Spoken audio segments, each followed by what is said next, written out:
ওকে এখনই গ্রেপ্তার করা উচিত। ওর মতন বড় ক্রিমিনাল বাজারে পাবেন কোথায়? এ বাংলার অপরাধ জগতের উদীয়মান সূর্যের নাম ওখানকার প্রিন্সিপাল।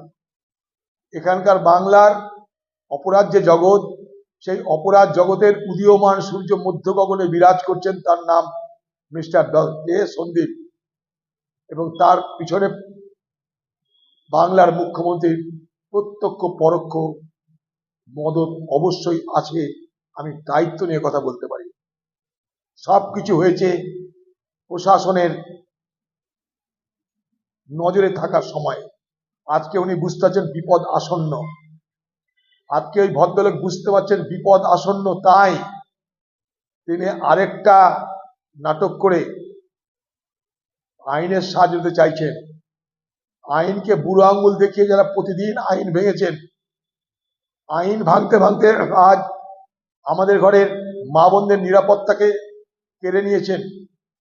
আমাদের ঘরে একটা মেয়েকে, একটা বোনকে আজকে খুন করানোর পিছনে আপনাদের প্রত্যক্ষ পরোক্ষ প্রশ্রয় কাজ করেছে।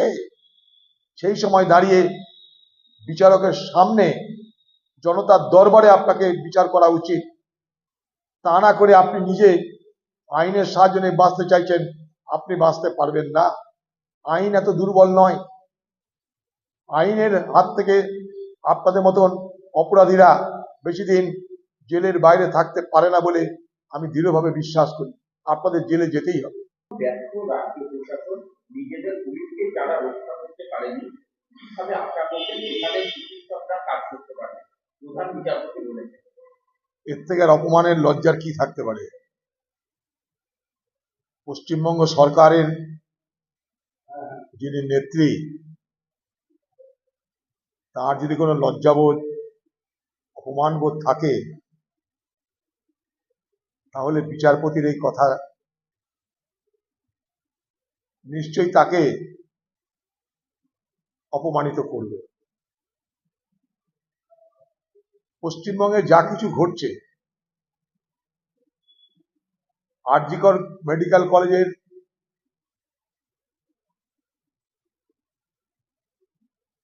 14 আগস্ট রাত্রে আরেকটা যেটা বিভীষিকার ঘটনা দেখলাম, আমি খুব দায়িত্ব নিয়ে বলতে পারি, সেই সমস্ত ঘটনায় সরাসরি বাংলার মুখ্যমন্ত্রীর সমর্থন আছে, প্রশ্রয় আছে। পুলিশের সঙ্গে বারমুডার পরে ইট পাটকেল ছুটছে, পুলিশ পাল্টা একটা ইট ছুঁড়ে দেখাতে চেষ্টা করছে যে আমরা ক্রিমিনালদের রোখার চেষ্টা করছি। সবটাই নাটক। বলে দেওয়া ছিল সেখানটাই যে ইট ছোড়া হবে, তোমরাও পাল্টা ইট ছুড়বে। পশ্চিমবঙ্গের পুলিশকে যদি বলা হয় তোমাদেরকে কেউ ইট ছুড়লে তোমরা অন্য কিছু না করে শুধু ইট ছুড়বে, তাহলে সেই পুলিশের উপরে বিচারপতি কেন বাংলার কারোরই আস্থা থাকার কথা নয়, এবং সেটা নেইও। পশ্চিমবঙ্গের পুলিশের যারা কর্তা বিধাতা, তারা সব তৃণমূল পার্টির কৃতদাস। তাই স্বাভাবিকভাবেই সেই সমস্ত মাজা ভাঙা পুলিশের যারা কলকাতার আধিকারিক, আমার মনে হয় তাদেরকেও ডেকে সিবিআই জিজ্ঞাসাবাদ করা উচিত। কারণ তাদের বিনা প্রশ্রয়ে একটার পর একটা এই রকমের বিভৎস ঘটনা এ বাংলায় ঘটতে পারে না। প্রত্যেকটা ঘটনার পিছনে বাংলার মুখ্যমন্ত্রীর স্পষ্ট নির্দেশ, আদেশ, প্রশ্রয় আছে।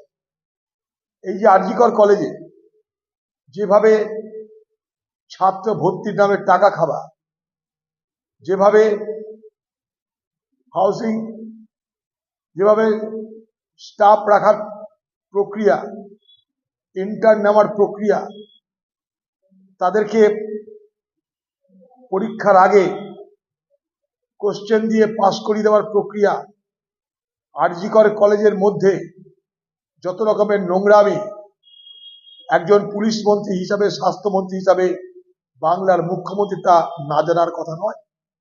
তিনি যেমন বলেন জনসভায় দাঁড়িয়ে, তিনি যেমন বলেন তার পার্টির কর্মী সভায় দাঁড়িয়ে যে আমি কিন্তু প্রত্যেকটা কোণার খবর রাখি, কোথায় বাংলায় কি হচ্ছে আমি কিন্তু প্রতিটি কোণার খবর রাখি। তাই যদি হয় তাহলে তার আমলে, তার মুখ্যমন্ত্রীদের আমলে, যিনি যখন পুলিশ মন্ত্রী, তিনি যখন স্বাস্থ্যমন্ত্রী, তখন আরজিকর কলেজে কি কি ঘটনা ঘটেছে আপনি কি সব ব্যাপারে অজ্ঞ ছিলেন, অজ্ঞান ছিলেন, অন্ধ ছিলেন, না জানতেন না? আরেকটা জিনিস লক্ষণীয় এখানটাই, যে যিনি তৃণমূলের বীর সেনাপতি, সে হঠাৎ করে চুপ করে গেছে। এনকাউন্টার বালা হঠাৎ করে এনকাউন্টার বন্ধ করে এখন ঘুমাচ্ছে। কারণটা কি? এটা আরেকটা রহস্যজনক লাগছে আমার কাছে। কারণ সমালোচনা এই সরকারের বিরুদ্ধে যে তোলা হচ্ছে, এই সমালোচনাটা কি তার দলের সেনাপতির প্রত্যক্ষ বা পরোক্ষ মদতে তোলা হচ্ছে? সেটাও কিন্তু আমার কাছে আরেকটা প্রশ্ন। কারণ সেনাপতির চুপ, পিসি একাই দাপিয়ে বেড়াচ্ছে, ধমকি হুমকি যা এখন পিসি দিয়ে বেড়াচ্ছে, সেনাপতি কিন্তু চুপ হয়ে আছে। এর পিছনে রহস্যটা কি এটাও জানা দরকার। এইগুলো তো সাংবাদিকদের শত্রু না। সাংবাদিক থাকার জন্য মানুষ সব দেখতে পাচ্ছে।